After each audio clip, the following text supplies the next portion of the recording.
coming to you live from Pittsburgh, Pennsylvania and Atlanta, Georgia. This is United Fan Zone with Sean Gregg and Mikey Douglas. Welcome everyone to another episode of the United Fan Zone. Thursday night, like we said, we're going to keep this to a half-hour show. Mikey, how you doing today? I'm good, man. I'm tired. I'm ready for the weekend, and I don't know. I'm a little mixed of not having any football, but I'll just watch college football. Yeah, that's pretty much what I'll be doing. But you said before the start of the show you had some things to talk about. Do you want to kick us off tonight? Yeah, so United have made another move in the executive department. So this information I'm getting is per the Guardian. So, sources are important, and the Guardian's whatever, but I think they nailed this pretty tight. They're saying he's at risk unless the game model impresses. So clearly Ineos is not impressed with what's going on now. I mean, rightfully so, we've lost 2 and 3. So they're saying the manager is safe for now with injuries and signings in mind, knowing that we don't have our number 9 up top and we don't have Luke Shaw still. This little injury. So they take it into account. But basically what it's saying is Erik ten Hag's game model has to start impressing. Manchester United, Ineos-led football department, or is in danger of being removed, with the style of play this season being viewed as underwhelming.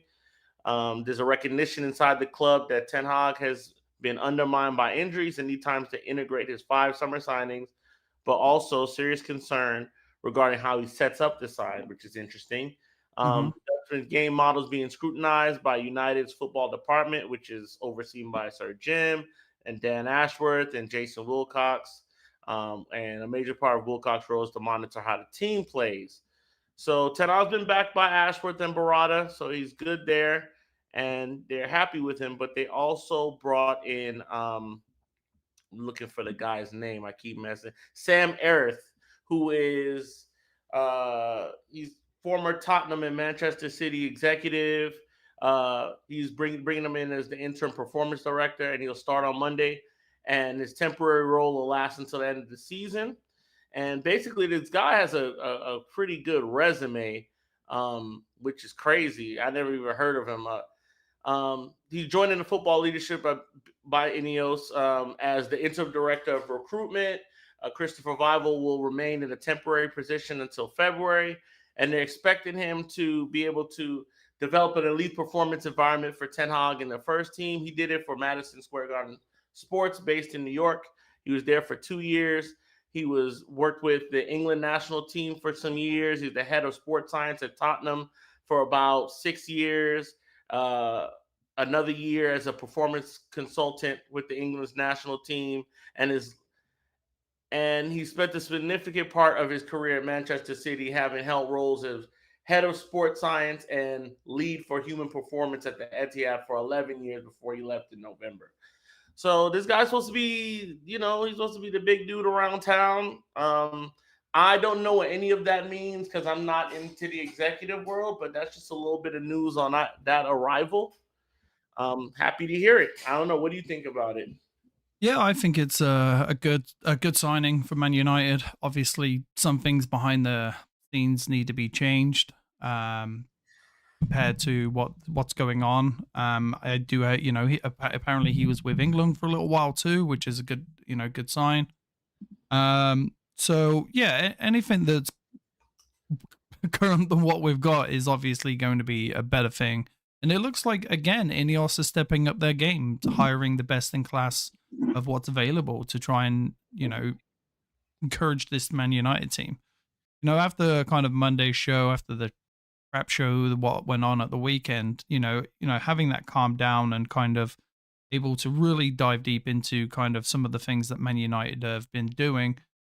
Again, I'm more in line with you. I know it's the third game of the season and whatnot, but we know this is going to take time. I know we've had 12 years of crap. But when you get new people in charge, look at City. They didn't win the league in the first year. They didn't win the league in their second year. The same as Liverpool when Klopp came in. They didn't win it for a couple of years. It took them time. It took Chelsea time. Obviously Chelsea had the same kind of setup as City, but they had managed to come in and pretty much get every player under the sun at the time. Um, and it's kind of the same as United.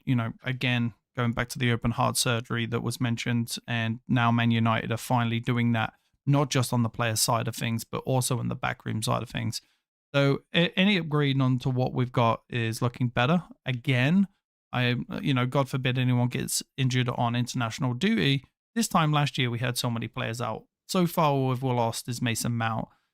That is a good sign for me. Also, is the new medical staff that's behind the scene. Yeah, I'm glad that these moves are being made and they're going for football minds, because for a Mhm. long time we were going for bankers and guys that really didn't have a mind for football, or we were just going for the next thing, right? Like, oh well, this guy'll do it, this guy Murtaugh will do it, this guy, and it's like Yeah. they're actually sitting down. We got Omar, we got Ashworth, we got all these guys, Wilcox, and they're all figuring it out. And they're like, yo, these are the best guys. They're putting together something in place for the long term. So Yeah. that's what I'm like. That's what I'm like. That's what I like hearing with this club. Like, as we, I think the fire is dimmed down a bit. We don't have football to look forward to, so the business moves being made are good. They give me a little bit of more confidence. And I like the fact that they're still backing Ten Hag. They're just saying, hey, bro, we backing you, but we also understand that you don't have your number 9 and you don't Mhm. have your defender the quality defender that you wanted as far as Euro. We got the Ligt and we got Martinez, but they're taking into Mhm. account. They're seeing it like everybody else. Yeah. I'm happy for that. Yeah, and it's also, again, going back to what we said before, that was the first time the Lit and Butcher have played together starting off. Now, I know they've played a good 10 minutes from each other, but it's the first time they've played together. It's the first time that backline, Luke Shaw's coming back. Hopefully he doesn't get injured for a little while and is able to really open up Marcus Rashford. Because we all know Marcus Rashford plays better when Luke Shaw's down that left and he's overlapping. He knows Luke Shaw so well. He knows that Luke Shaw's going to be going down that left, which is allowing him to either cut the ball to Luke Shaw or even cut in. But hopefully that's going to open up Marcus Rashford too, because goal wise we're struggling, and it's if this carries on, then I'm thinking that we're going to need another striker in January, because we can't always rely on Hoyland to be fit. How many times was he out last year? 3 times. He's Yeah, had a good number. yeah, he Yeah. was out for quite a bit last season. Then he was out at preseason. So hopefully he's not kind of injury prone as we per se, but we have to look at that. That's a possibility. So to me, Zersky's not a striker at all. He does get in there very well, but he's not an out and out striker that Man United need. He had 2 fantastic chances at the weekend. I think he needed to bury one of those. That header needed to go in. He put it directly at the goalkeeper. Any other side of the goalkeeper that goes in. The other one with the ball, excellent cross by Marcus Rashford. Anywhere else that go, it's a hard thing to take when it's coming over the top like that. Still should have buried it in my eyes. But again, all these players coming back, I'm looking forward to seeing a completely different Man United side when we come back from the international break. And God forbid anybody gets injured while they're on international break. So Yeah. Uh, the thing I'm also hearing is that Malasia is going to be back in a month's time. yeah, So the end that's of October, I'm hearing. yeah. So that's going to be good to have that. Have that backup. I rate Malasia. I think he is pretty good, and I think he can. He has his flaws too, but we Mhm. also he has pace. He could defend. He's scrappy, and he's actually fearless. Like the guy's pretty Mhm. fearless. He doesn't care. He flies into tackles. Sometimes that's a bad thing, but sometimes you need that. So happy to hear that he's coming back and that he's getting over, because it's been a long road for him. He's gone through depression and all this stuff, just wondering like, yo, am I ever gonna play football again? Like, what's going on? think Yeah, he we had a all thought couple he of was dead at one surgeries. point, remember? Yeah, he had a couple surgeries, but it looks like he's gonna be. And I'm glad that they took time to wait on him. So I'm glad to hear about that. But yeah, Um, hopefully we don't rush him back to the point where, we need him. To be honest, the only bad game I've ever seen him play was against Tottenham 2 years ago, when he just got rinsed down the right hand side. Harry Kane was destroying him. Um, that's it. But that's the only bad game. And to be fair, that was his first year in the Premier League. He needed to, get used to it compared to the Dutch league. But I'm really excited for this season. I honestly think coming back, I think we get 9 points out of from the first 4 games. I think Villa's going to be a tough one. Tottenham are up there right now I believe fifth place, but I don't think they're not, I don't think they're unbeatable right now. I think United could do them. Villa's going to be the tough one. If we can pull out a nice draw at Villa, get the 10 points from the 12, it'd be a good start, but that's definitely something Ten Hag has to aspire to. We can't be going into these games. And as the headline says, Ten Hag game model update. Are you hearing anything on a different way that he might be setting up or anything like that? Nothing on the setup, just that the Ineos is concerned with the setup, and Okay. that's what they're there to do, and that they're monitoring his in-game setup. So like that's good. I like to hear that because you've never heard that from the Glazers. Yeah. You've never heard that. You've never heard the Glazers say, "Oh, we don't like this formation you're running, man. Try something else." Yeah. It's like, nah, figure it out, and you do it on your own. So it's good to see that, they'll have the minds in the game to say, "All right, this I would love to see some kind of analytics Hmm. system be brought into Man United, at least a little bit, half analytics, half eye test type of thing going on, where Hmm. it's like you put guys in the best positions based on their attributes, Yeah. right? And you run a system that strengthens everything they do well and even provides margins of error for the things that they don't do as well, or things you don't see, kind of like a Moneyball type of thing, just in football, or like in FM kind of thing. It works. We've seen it happen before. Hmm. We've seen it in France. Will Still was doing it for a while. I wonder if that guy ever got his coaching badges. I don't remember, but Hmm. yeah, I would love to see that at the club, just to say, hey, we would like to see this and this, and at this time of the game, do that without undermining. That's another thing. It's tricky because when you do stuff like that, there's a little bit of it is that you're saying you don't really trust your coach 100%, Hmm. right? So I want him to be able to do it, but not too much undermine his coaching at for the most part, right? Is Yeah. you have to listen to upstairs, though. That's the deal about keeping your job, Eric. You got to Yeah. listen to upstairs. They're gonna have a say, and they should have a say. They Yeah. kept you, so Yeah, especially when things are not working, you need somebody. It doesn't matter if you're in a managed position, like me and both of us, right? We do good jobs, but at the end of the day, if we're missing something, we like to be told because at the end of the day, it betters us at our job, and that's what I think like Ten Hag should do. Carry on the way he sees fit, but also take on that knowledge from the other people that have been around the game. Take on he needs to, listen to Ruud van Nistelrooy when it comes to the striking aspect of things. Listen to the rest of like, hey, this guy like he needs to like listen to them, and hopefully someone up there is also talking to him in his ear about the Rashford situation because again, I just see favorites when it comes to this, and there's got to be a point where Rashford has to be dropped, even if he has a decent game like he did at the weekend. That's not his standard. I watched some videos the other day of him 2 years ago, and my God, that kid, anything he touched was going in the back of the net. So we've got to figure out what's going on with him because he's not a bad player. He's a great player, but clearly something's wrong. We need to kind of figure that out. Um, whether it's mental issues, whether it's a lack of confidence. But I don't know if anyone's seen this yet. Do you know he hasn't had a shot on goal this year? This season, he hasn't had a shot on goal. We're 3 games in, and he hasn't had a shot. Like that. has he not That taken a shot, or he not just doesn't have no a shot? hasn't taken. He hasn't shot on goal. Yeah, I mean, I don't know Like if this a part of it is what I'm. Well, I was listening to a couple other fan channels, and they were saying that they think that Marcus Rashford, they're saying the same thing you're saying, but to add on to it, they're saying like they don't think Rashford is he's being instructed to do the things that he's doing.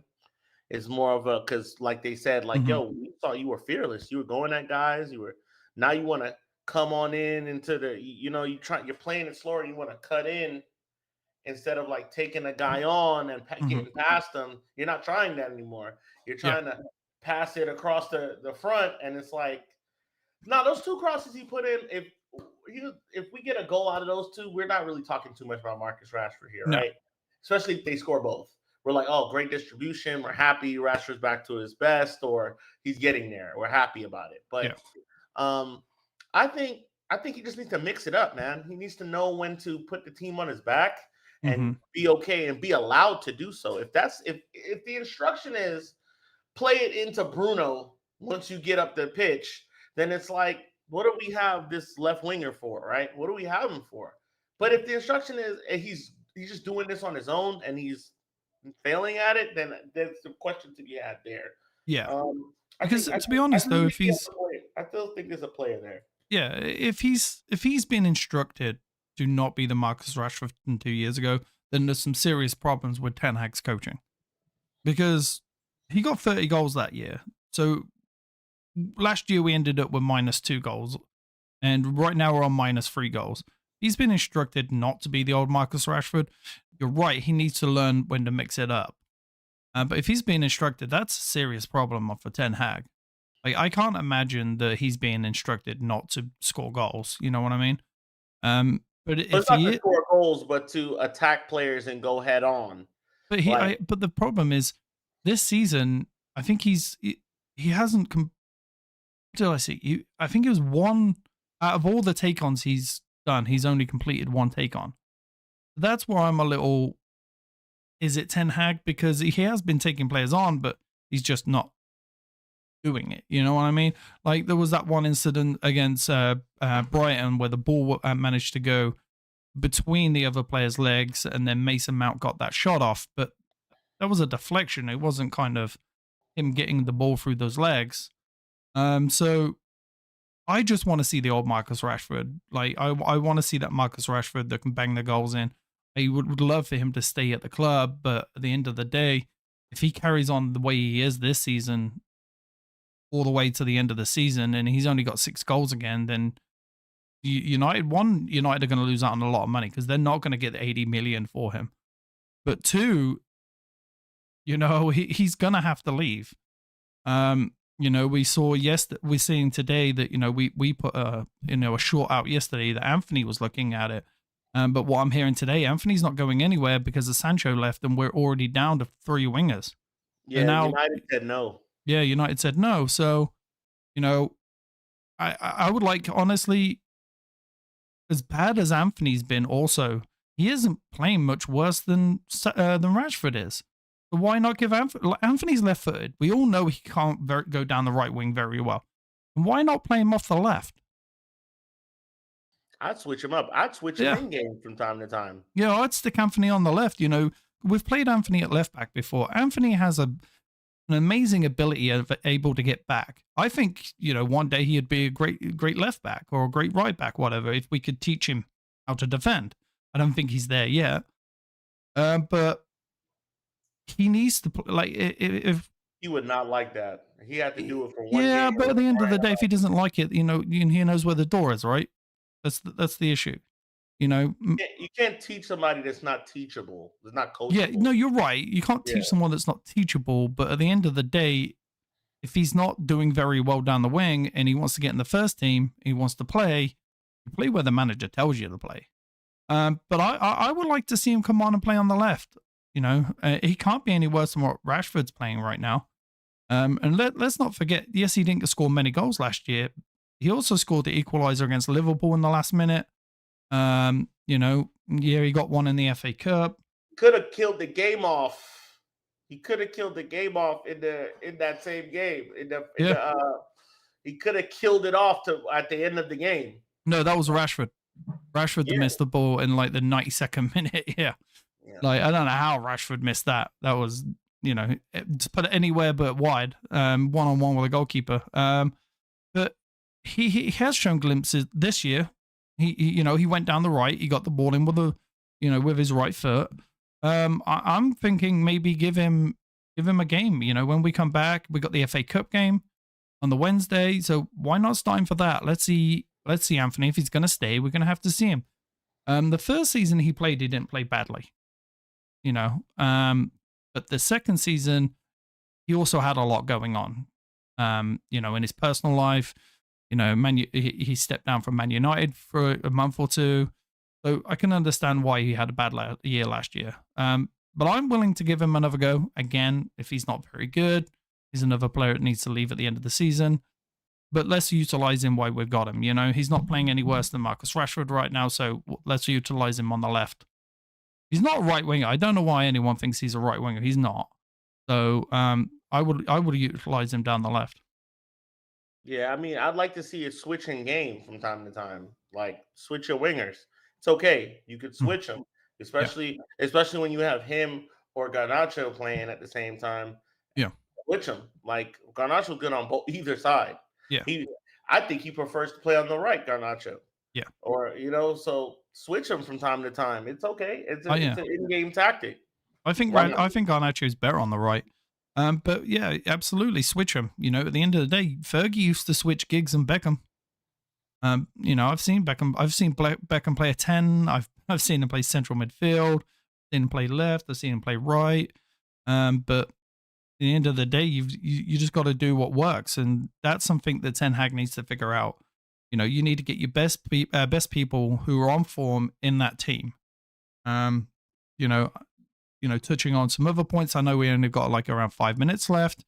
But did you see the Ugarte training? You see his welcome video yet? Looked pretty good. No, I didn't. I didn't see that. I didn't There was, see any of that. yeah, there was a really good point in there where Ten Hag was walking in the door with Ugarte, and he says, this guy's here to fight. And Ugarte kind of picks up that it was him, and he goes, I'm always ready to fight, which I really liked. That kind of attitude. I'm always ready to fight for the team. Obviously, we didn't see too much of the training. De Ligt was there. Some of the people not on the international break were there, still training. Again, I hope to God that it was a joke when Ten Hag said he wasn't fit. I believe it was. But he's got a week on Saturday to play.